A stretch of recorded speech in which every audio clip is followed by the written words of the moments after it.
안녕하세요. 서동진 작가입니다. 오늘은 전문예술지원 사업을 다뤄보려고 합니다. 전문예술지원 사업은 공모 신청에서부터 교부 신청 그리고 집행과 결산이 있는데요.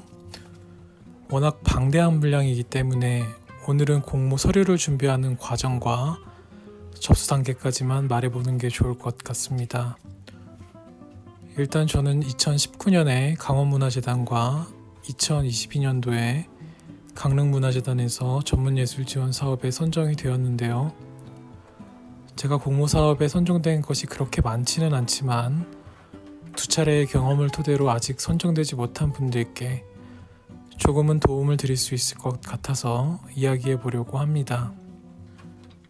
우선 저는 이번 영상에서는 이 나라 도움에 관련된 정보를 제공하지는 않습니다. 지원 사업들이 국가나 지방 보조금으로 진행되다 보니까 대부분 이 나라 도움 시스템을 써야 하는데요.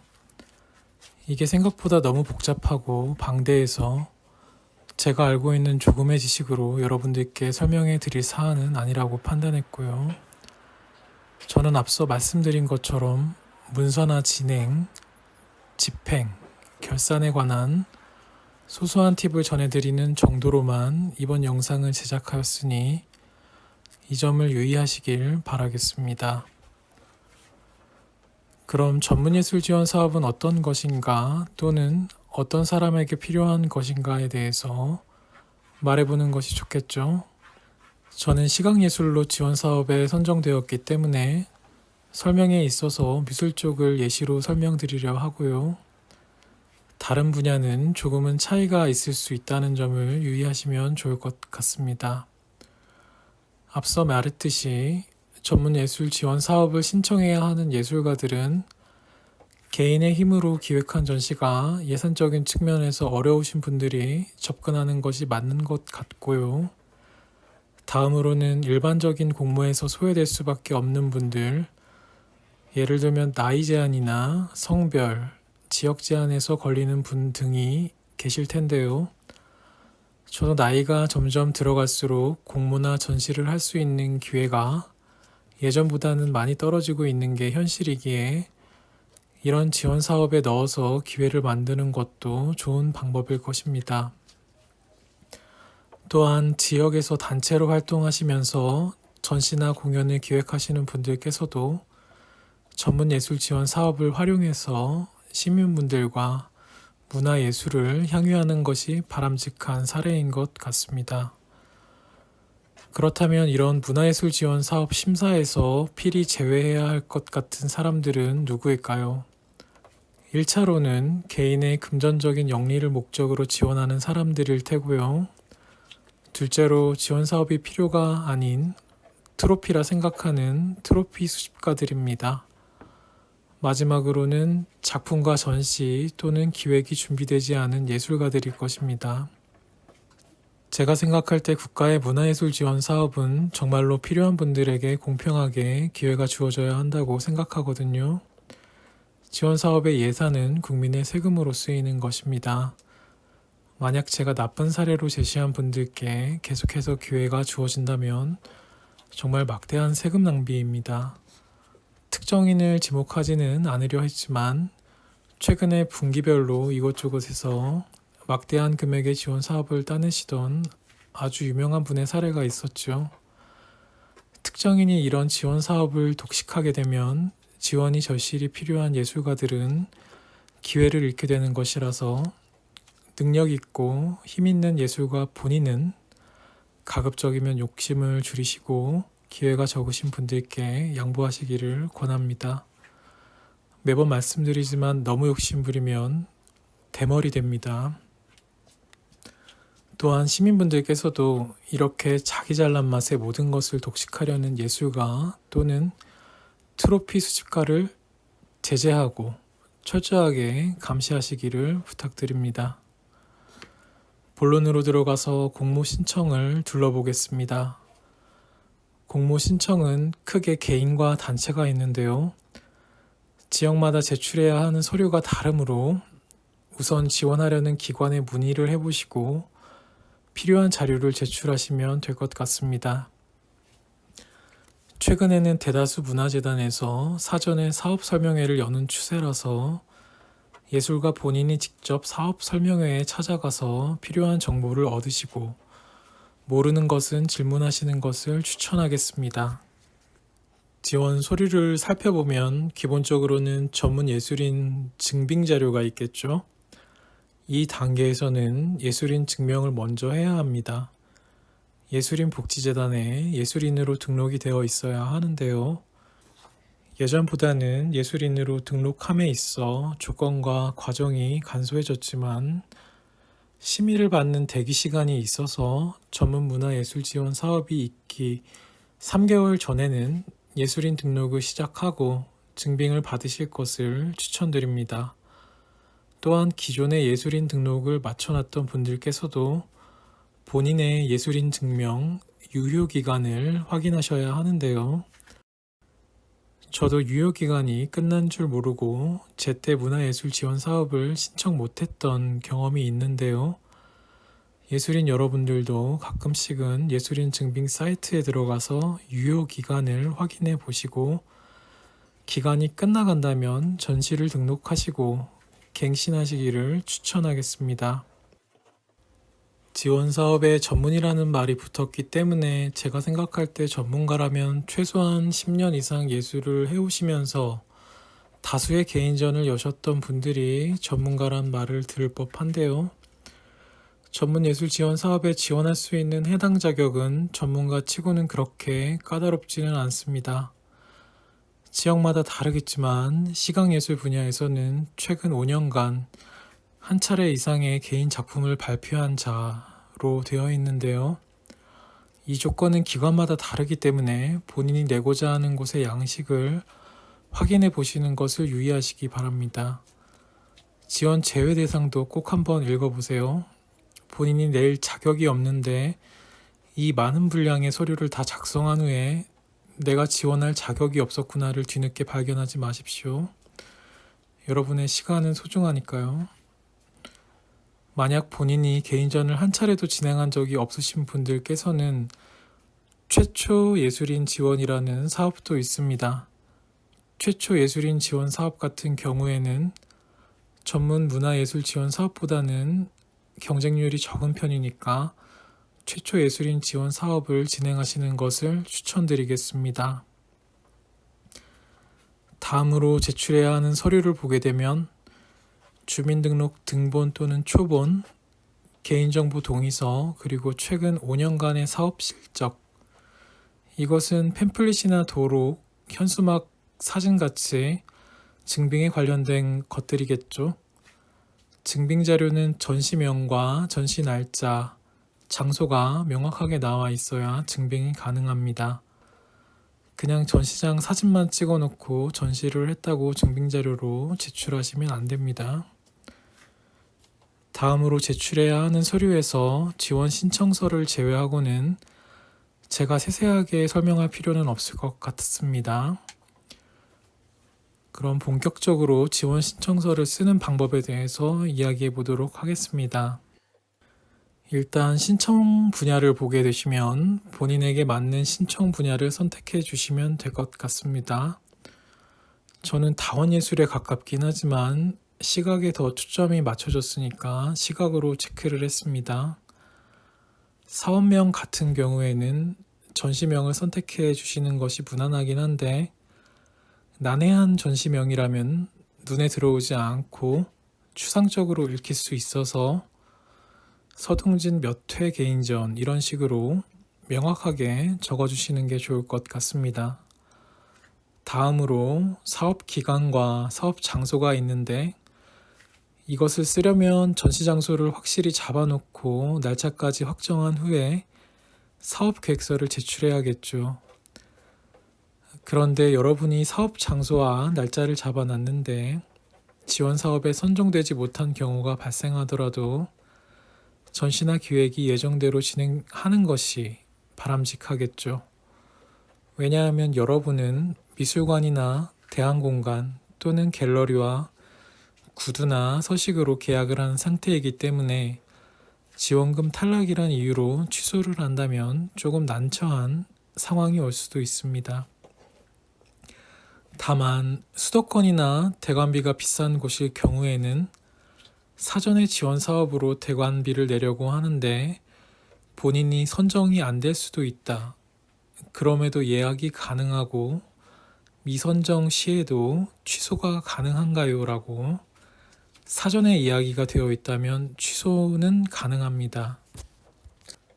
그러나 대부분 취소하는 것이 위약금을 내야 한다던가 손쉽게 일정을 바꾸는 것이 쉽지는 않을 거라 생각합니다. 그래서 개인적으로는 대관비가 적거나 예약과 취소가 용이한 곳을 알아보시는 게 좋을 듯 싶고요. 본인이 공모 합격에 대해서 확신을 가지지 못하시는 분이라면 비용이 많이 드는 곳을 욕심내서 대관하시는 것을 저는 비추천합니다. 자신이 어떠한 상황에서도 자부담으로 감당할 수 있는 곳을 대관하시길 추천드리겠고요. 다음으로 예산 편성을 살펴보도록 하겠습니다. 국가가 개인에게 지원할 수 있는 금액은 일정 부분 정해져 있긴 하지만 예산을 너무 과도하게 책정을 해버리면 심사 과정에서 탈락할 가능성도 높겠죠. 또한 지원 예산을 많이 탄다고 해서 여러분들께 큰 이익이 생기는 그런 속성이 아닙니다. 어디까지나 전시 기획을 위한 공적인 자금이기에 사적 유용은 불가능하거니와 금액이 크면 클수록 검증의 과정이 복잡하게 들어가게 되고 집행과 결산 과정에서 본인에게 굉장히 까다롭고 번거로운 일들이 많이 생기게 됩니다. 저 같은 경우 전시와 사업에 필요한 금액만을 딱 맞게 책정하는 편인데요. 이게 여러모로 편리하고 도움이 됩니다. 여러분이 이인하라 도움으로 결제와 마감을 한 차례만 경험해 보시더라도 제가 한 말에 큰 공감을 하실 텐데요. 전시에 꼭 필요한 부분에 대해서만 예산을 책정하시기를 추천드립니다. 자, 그럼 제가 책정한 예산안의 구성을 보시면서 세세히 알아보도록 하시죠. 우선 저는 최초에 500만 원을 책정을 했었는데요. 결과적으로 100만 원이 깎여서 400만 원을 지원받아 사업을 진행했습니다. 제가 하는 작업이 소설을 쓰고 내용을 토대로 사파를 제작하여 발표하는 방식이어서 책을 출판하는 것에 돈이 많이 들어가게 됩니다. 그래서 책 디자인비와 인쇄비가 예산에서 가장 큰 비중을 차지하고 있습니다. 또한 사파를 전시해야 하니까 공간을 대관해야 했고요. 초대장도 만들어야 했습니다. 사파 제작을 위해서 재료비와 액자 표고비도 어느 정도 책정을 해놨고요. 홍보에도 돈을 일정 부분 써야 해서 전시 홍보와 아카이브 등록에 일정 금액을 책정했습니다. 결론적으로 심사 과정에서 조금 과도한 금액이 책정되었다 판단되어서 지원금이 100만 원 깎인 상황입니다. 개인적으로는 아쉽지만 충분히 납득 가는 결정이라 생각하고요. 저는 그렇다면 제가 책정한 예산에서 줄일 수 있는 부분은 줄여야겠죠. 저 같은 경우 재료비 항목을 완전히 지워버렸습니다. 왜냐하면 자부담으로 진행하여도 재료비는 저에게 어느 정도 부담이 생기는 항목이 아니기도 하거니와 결산할 때 재료비가 은근히 복잡하고 짜증났던 기억이 있어서 과감히 지워버렸습니다. 물론 재료가 많이 부족하신 분들께는 재료비를 일정 부분 확보하는 것이 전시를 진행하고 작업하기에는 많은 도움이 되실 거라 생각합니다. 따라서 재료비를 저처럼 완전히 지우실 필요는 없습니다. 다른 항목에서 예산을 차감해도 되니까요. 만약에 재료비를 놔두고 다른 항목에서 줄이고 싶다면 홍보비를 조금 줄이거나 표구 및 액자 비용을 더 줄이는 것이 괜찮겠죠. 책 제작 비용 같은 경우에는 제가 270만 원을 책정했는데요. 260페이지 분량의 책을 300권 인쇄하는 비용치고는 부족한 금액인데요. 제가 책 제작을 의뢰한 사장님께서도 후에 저에게 말씀하시기를 본인이 조금 손해를 감수하고 진행을 해주셨다 하시더라고요. 이처럼 인쇄 비용이나 대관비와 같이 고정 비용이라는 것이 존재하는 품목은 변동이 불가능한 경우가 많아서 이런 항목은 가급적이면 예산을 깎지 말고 그대로 두시는 것을 저는 추천드립니다. 요약해서 말씀드리면 꼭 필요한 만큼만 지원금을 책정하고 예산이 삭감되는 경우가 생기기도 합니다. 그럴 때는 본인이 자부담으로 진행 가능한 항목에서 예산을 줄이는 것이 좋다는 점을 강조하고 싶고요. 지원 사업의 예산 편성 같은 경우에는 임차비, 제작비, 홍보비, 사례비 등으로 나누어집니다. 대다수의 예산이 제작비 품목에서 사용이 되는 것 같고요. 다음 사안으로 넘어가기 전에 추후에 집행과 결산에서 또 다루겠지만 예산 편성에서도 겹치는 이야기이기 때문에 조금 더 첨언을 드리자면 재료비 같은 경우에는 너무 많은 업체에서 재료를 구매하면 결제할 때 여러분은 지옥에 다녀오는 경험을 할 수도 있습니다. 따라서 본인이 사는 지역 근처에서 재료를 구입하는 게 가장 좋고요. 무조건 카드 결제를 하는 것을 추천드립니다. 또한 자신이 필요한 재료가 다 있는 곳 한 곳을 선정해서 그곳에서 책정된 예산을 다 쓰시는 것이 결제와 정산을 할 때 가장 편리합니다. 재료를 구매하시기 전에는 구입처에 거래 명세서와 사업자 등록증, 비교 견적서 등을 받는 것이 가능한지 물어보시고 가능하다면 결제를 집행하십시오. 만약 본인이 필요한 재료가 자신이 사는 곳과 너무 멀리 떨어져서 계좌이체를 할 수밖에 없는 상황이 되시면 전자거래 명세서를 추가로 받아야 하는데 이런 상황이 오는 것을 가급적 피하시길 바랍니다. 왜냐하면 이게 믿을 만한 곳이 아니라면 자료를 보내는 일을 차일피일 미루시는 사장님들도 많으시고 전화를 아예 안 받는 경우도 간혹 있습니다. 따라서 어지간하면 지역에서 카드 결제로 집행하시는 게 좋고요. 부득이하게 계좌이체를 할 수밖에 없는 상황이라면 믿을 수 있는 분께 재료를 구입하는 게 좋겠죠. 이게 정상 과정에서 서류가 미비하면 여러분의 사비로 예산을 반납해야 합니다. 꼭 유의하시길 바라겠고요. 액자나 용달도 마찬가지입니다. 액자집 사장님이나 용달하시는 분들은 굉장히 바쁘신 분들이잖아요. 그래서 전자거래 명세서를 발급해 달라고 요청하면 제때 해주시는 분들이 굉장히 드뭅니다. 이 과정에서 여러분들이 너무나 피곤해질 수 있어요. 개인 사업자이신 용달 사장님을 만나러 여러분이 찾아갈 수도 없는 노릇이고요. 그래서 예산을 책정하시고 집행하실 거라면 사전에 잘 알아보고 믿을 수 있는 분께 일을 맡기는 게 좋겠죠. 제 개인적인 생각으로는 운송비는 가급적이면 자부담으로 진행하시기를 추천합니다. 정말로 예상치 못한 다양한 상황이 발생하기도 하거든요. 예를 들어 철수날 운송을 해주기로 했는데 돈을 더 많이 주는 곳으로 가야 한다고 해서 취소하시기도 하고요. 전자거래 명세서 받는 것이 한 달 걸리기도 하고 저는 그래서 어지간하면 자차나 자부담으로 운송을 진행합니다. 다음으로는 사례비 같은 경우에는 저는 집행한 적이 없긴 하지만 인건비 지급 서식이 따로 있습니다. 서식을 확인하시고 작성해서 제출하시면 되고요. 서식에 명시된 방법대로 결제를 진행하시면 될 것 같습니다. 이렇게 예산 책정에 관한 부분을 다뤄봤고요. 개인정보 수집 및 이용 동의서는 서명만 하면 되니까 넘어가도록 하고요. 다음으로 서식을 더 살펴보도록 하죠. 세부 프로필과 주요 활동 사항은 전시 이력을 적어주시면 될 것 같고요. 본인 소개 같은 경우에는 간략하게 자신이 지금까지 해왔던 작업에 대한 글을 적거나 앞으로의 작업 방향 등에 대해서 적으시면 좋을 것 같습니다. 나는 과거에 어떤 사람이었고 나의 MBTI는 INTJ입니다. 와 같은 세세한 자기소개는 불필요합니다. 만약 자신 작업과 연관해서 이런 부분을 꼭 언급해야 한다면 최대한 요약해서 핵심만 적으실 것을 추천드립니다.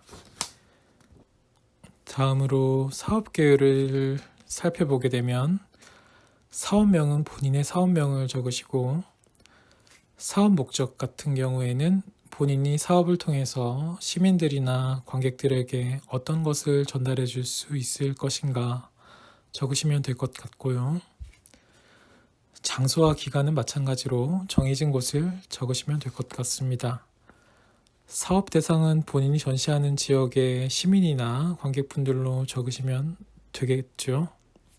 다음으로 사업 내용에 대해서는 구체적으로 세세하게 적어야 합니다.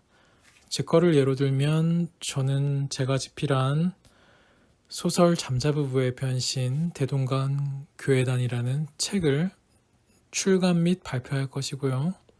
소설의 분량은 260페이지로 되어 있고 9개 장으로 나뉘어 있으며 각 장마다 메인 사파가 들어갑니다. 사파는 전부 페이퍼 아트 기법으로 제작되었고 소품에서부터 대형 작업에 이르기까지 크기도 다양합니다. 소품은 몇 점이고 대형 작업은 2점 출품합니다. 이런 식으로 디테일하게 적어주시고 마지막에는 이것을 통해서 무엇을 말하려 하는가 또는 전시에 대한 기대감, 전시를 준비하는 각오 이런 얘기를 적어주면서 마무리를 했던 것 같습니다. 이게 정해진 양식은 따로 없는데 글을 쓰시기 어려운 분들께서는 조금 참조하시면 좋을 것 같네요. 다음으로 세부 사업에 있는 칸에는 위의 내용을 토대로 조금 더 세세하게 적어주시면 될 것 같습니다. 전시 공간에 대한 것들 정보도 적어주시고요. 대다수의 사업들이 시민 모니터링단이 참여하므로 전시에 관한 정보를 확실하게 적어주시는 것이 좋겠죠. 여기에 과장이나 거짓을 보태시지 마시고요. 본인이 실행할 수 있는 범위에서 구체적으로 적어주시면 좋을 것 같습니다. 사업 추진 일정을 보시게 되면 진행 일정을 되도록 정확하게 적어주시면 되는데요. 모든 일정이 정해진 날짜에 딱 들어맞게 진행을 할 수는 없기 때문에 최대한 일정에 맞추어 계획을 짜주시고 추후에 결산을 하면서 서류에 정확하게 날짜를 정리해 주시면 됩니다.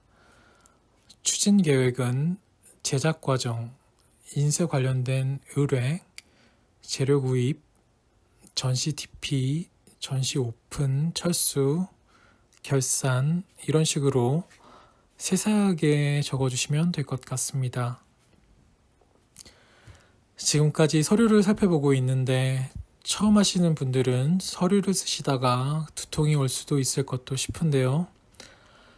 이것을 하루에 다 쓰시려고 하시면 너무 힘들고요. 시간을 두시고 차근차근 적으시기를 추천드립니다. 또한 마음을 유하게 가지시고 글 쓰는 게 너무 재밌다 생각하시고 접근하시면 조금은 도움이 될 것 같습니다. 왜냐하면 교부 신청이나 집행과 결산 과정에서는 이것보다 더 많은 서류를 써야 하기도 하고요. 전화 통화도 많이 해야 합니다. 그렇기에 멘탈적으로 초반부터 흔들리면 안 됩니다. 제 영상을 보시거나 물어서 하나둘 마감하다 보면 언젠가 끝나기 마련이니 너무 과한 걱정은 안 하셔도 될 것 같습니다. 자, 그럼 다음 사업 성과 및 기대 효과에 대한 부분을 살펴보면 이런 항목이 글을 쓰기가 굉장히 어렵죠. 미래에 대한 것은 일정 부분 예측에 관한 것을 적어야 하다 보니까 일정 부분 긍정적인 전망으로 적기도 해야 하는데요. 다행히도 공고에 있는 파란 글씨를 보면 어떤 것을 적으라는 예시가 써져 있죠. 파급 효과나 향후 발전 방안 등을 적어주시면 될 것 같습니다. 저는 크게 세 문단으로 나누어서 적었습니다. 제 작업의 발전 방향, 전시의 필요성, 앞으로 전시를 통해 말하고 추구하고 싶은 것들 등에 대해서 적었네요. 여러분들도 본인의 작업에 맞춰서 조금 참조하시면 될 것 같습니다. 마지막 항목인 천재지변, 코로나 등 재난 대응 계획에 대한 칸이 있는데요. 이런 항목은 새롭게 추가된 항목인데 본인이 코로나나 천재지변이 와도 대처할 수 있는 방안을 적어주시면 될 것 같습니다. 저 같은 경우 코로나로 인해 전시장이 폐쇄된다면 온라인이나 유튜브를 통해서 전시를 진행한다든지 새로운 대안 공간을 마련하거나 다른 방식으로 해결할 수 있는 것들을 적었던 것 같습니다. 이렇게 서류 제출에 대해서 이야기를 해보았는데요. 줄인다고 줄였는데 분량이 상당하네요. 다음 시간에 교부 신청과 집행 그리고 결산까지 이야기를 하고 전문 예술 지원 사업에 대해서 마무리를 짓는 것이 좋겠네요.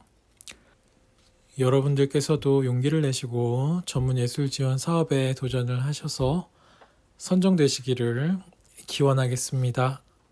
저는 다음 시간에 또 찾아뵙겠습니다. 감사합니다.